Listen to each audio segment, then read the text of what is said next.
বারবার ঘুঘু তুমি খেয়ে যাও ধান, এইবার ঘুঘু তোমার বদিব পরাণ। যার জন্য আজকে সভা, সেই মাননীয় শুভেন্দুদা আর কিছুক্ষণের মধ্যেই এখানে উপস্থিত হবেন।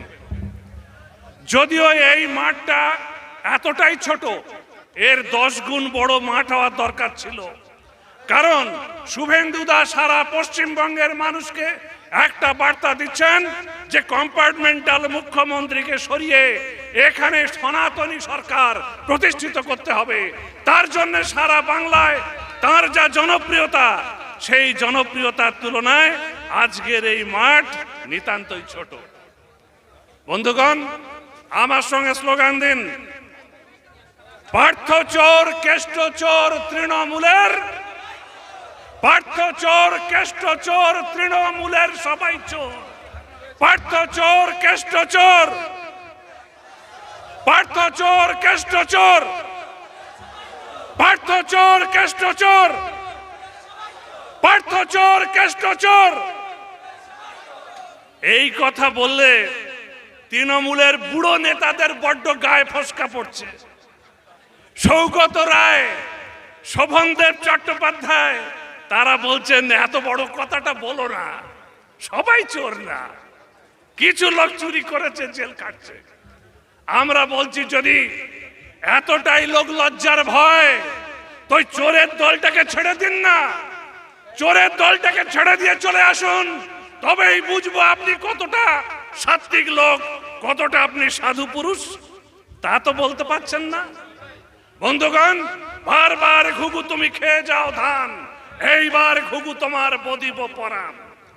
আমফানের টাকা থেকে শুরু করে আবাস যোজনার ঘর সব মেরে খেয়েছ। কেন্দ্র পাঠিয়েছে বস্তা বস্তা টাকা, 2011 সাল থেকে মুখ মুছে খাচ্ছিলে, কেউ বুঝতে পারছিল না। 882 কোটি টাকা হালে ঢুকেছে, 11,36,000 ঘর করে দিতে হবে বাংলায়। আর দেখা যাচ্ছে কি, দাদা বাউন দিদি এও, ঘরের জিনিস কোথাও না যেও। অর্থাৎ দাদা বাউন ঠাকুর আর বাউনের বউ তিনি এও, অর্থাৎ ঘরের থেকে কোনো জিনিস আর বাইরে যাবে না, কলাটা মূলটা সব আমার ঘরেই থাকবে। আর ঠিক এই কায়দা করে সমস্ত ঘরের টাকাগুলো কায়দা করে দলের লোকদের পাইয়ে দেওয়ার ব্যবস্থা হয়েছিল।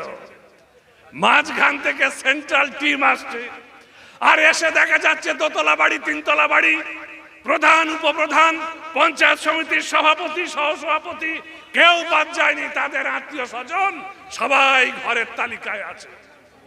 বন্ধুগণ, এই জিনিস আর হতে দেবো না আমরা। অধিকার বুঝে নিতে চাই। 882 কোটি টাকা কেন্দ্র থেকে এসেছে, প্রকৃত গরিব মানুষদেরই দিতে হবে, কোনো কথা শুনতে চাই না।